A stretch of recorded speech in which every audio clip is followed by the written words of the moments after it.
Well, I got some good news and some bad news. The good news is that fewer people are denying that Israel is a big deal in the Bible.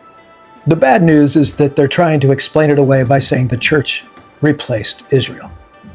Every few months, another gotcha video pops up claiming modern Israel isn't biblical Israel. I'm sure you've seen them. I'm sure you've heard them.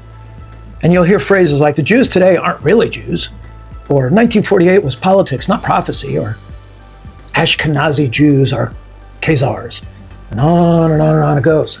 Oh man, not again. Today I want to do something simple but devastatingly clear. I want to follow the evidence where it actually leads. Imagine that.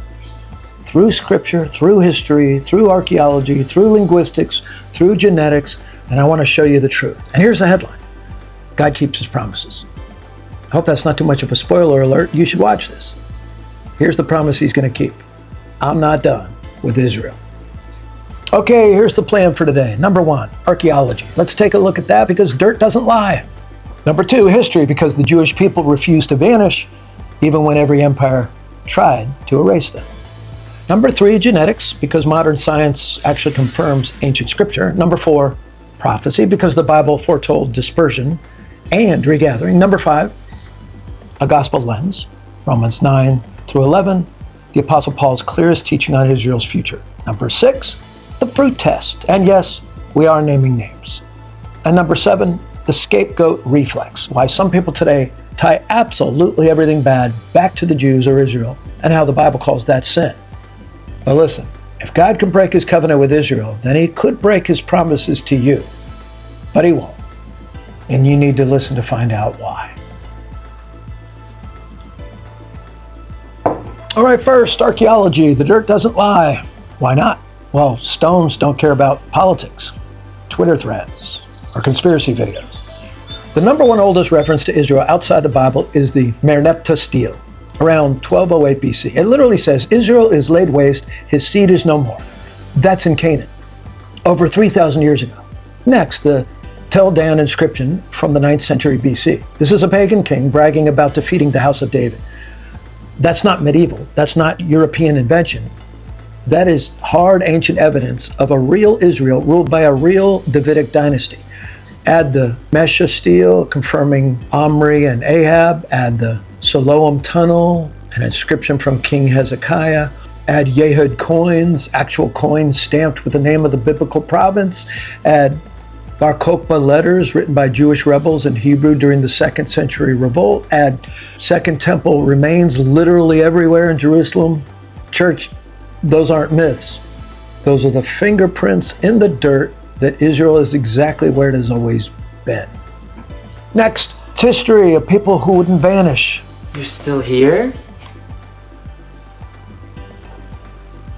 I'm talking about from Babylon to Persia, from Persia to Greece, Greece to Rome, Rome to Byzantine, Byzantine to Islamic caliphates to the Ottomans, from the Ottomans to the British Mandate.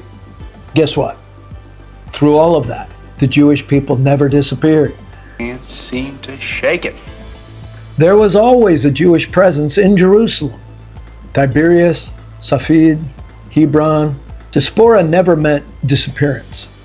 The exile never ended their existence. And when the doors opened, here came the Aliyah waves, returning home from Russia, Yemen, Iraq, Morocco, Ethiopia, Europe. And the greatest miracle of all, they revived Hebrew. Dead languages do not resurrect themselves. Nations resurrect them. Colonial myths collapse the moment the exiles come home speaking their ancient tongue, returning to their ancient cities, rebuilding their ancient homeland.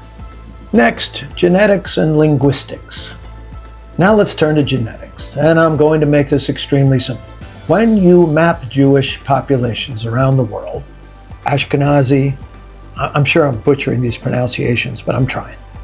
Sephardi, Mizrahi, their DNA clusters overwhelmingly with Middle Eastern origins. The paternal lines, the Y chromosome, track tightly with other Jewish and Middle Eastern groups. The maternal lines, mitochondrial DNA, show some European admixture, which is exactly what happens when you're scattered for 2,000 years. But the core ancestry, it's Near Eastern, it's Levantine, it's biblical. What about the Khazar myth? There's no genome-wide evidence, none, that Ashkenazi Jews are simply Khazars. Modern genetics shows admixture, but not identity replacement. Let me put it this way. Having branches spread across the world doesn't mean you changed trees. The Jewish family tree still has the same ancient roots. Next, what about Scripture, the Bible, the irrevocable covenant and regathering? Now we turn to the Bible, which is the ultimate authority. God made an everlasting covenant with Abraham. Genesis 12, Genesis 15, Genesis 17. He promised land, not imaginary land. This isn't Narnia we're talking about.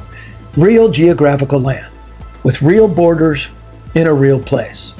The Bible says Israel would be scattered and then regathered. Deuteronomy 30 says God himself will bring them back from all the nations. Isaiah 11 says he will recover the remnant a second time. Ezekiel 36 and 37 describe national resurrection before spiritual revival. In other words, they'll be gathered as a nation in unbelief first. Amos 9 says when God plants them again, they will never be uprooted. Jeremiah 31 says if the sun, moon, and stars endure, then Israel endures. Jesus said in Luke 21 that Jerusalem will be trampled by Gentiles until the times of the Gentiles are fulfilled. And Paul in Romans 11 said God's promises are irrevocable. Could he be clearer? He said, has God rejected his people? By no means. The gifts and the calling of God are irrevocable. Church is grafted in, not grafted over. The olive tree remains. What about all these proof texts that replacement theologians supposedly have?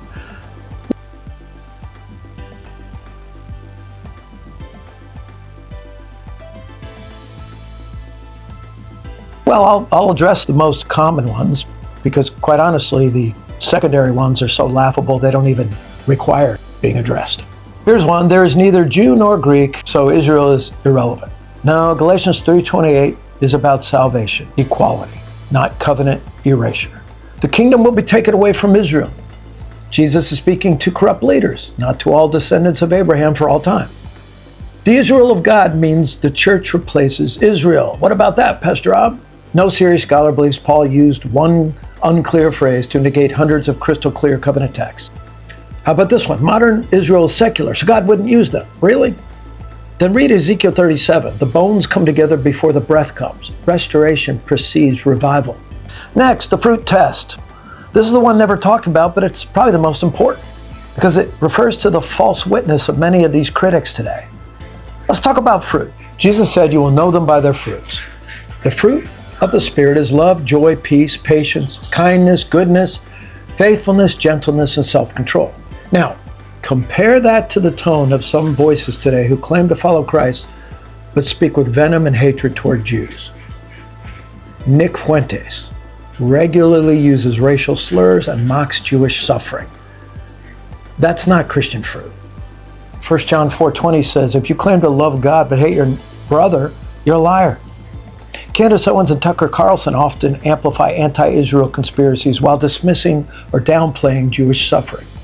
Critiquing policy is fair, I'll give them that, but contempt, mockery, and conspiratorial slander, that is not the Spirit of Christ. Paul says in Ephesians 4:29, let no corrupting talk come out of your mouths. James says in chapter 3, with the tongue we bless our Lord, and with it we curse people made in his image. This must not be so. There are things so vile coming out of the mouth of Nick Fuentes, you can't even repeat them on YouTube or your video will get banned. Well, how do we know who's who? Well, you do the 3 truth tests. Fruit. Does their speech sound like Jesus? Focus. Do they exalt Christ or their own brand? Faithfulness. Do they handle the whole counsel of Scripture or cherry pick what supports their hostility? And I'll say it plainly. If someone fails those 3 tests, it doesn't matter how many verses they quote. They're not defending Christianity. They're defaming it. And the answer is not to cancel them, it's to call them to repentance. Now I want to talk about something I call the scapegoat reflex. It works like this.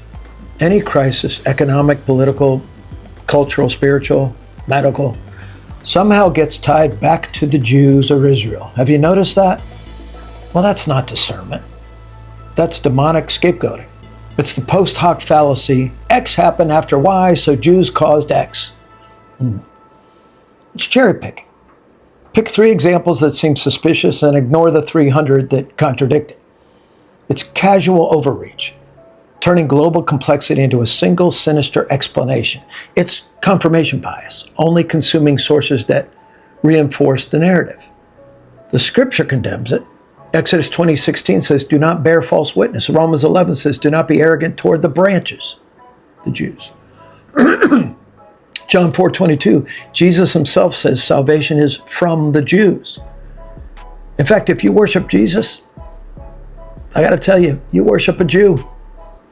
If your worldview needs a Jewish villain in every story, you're not practicing Christian discernment, you're practicing pagan scapegoating.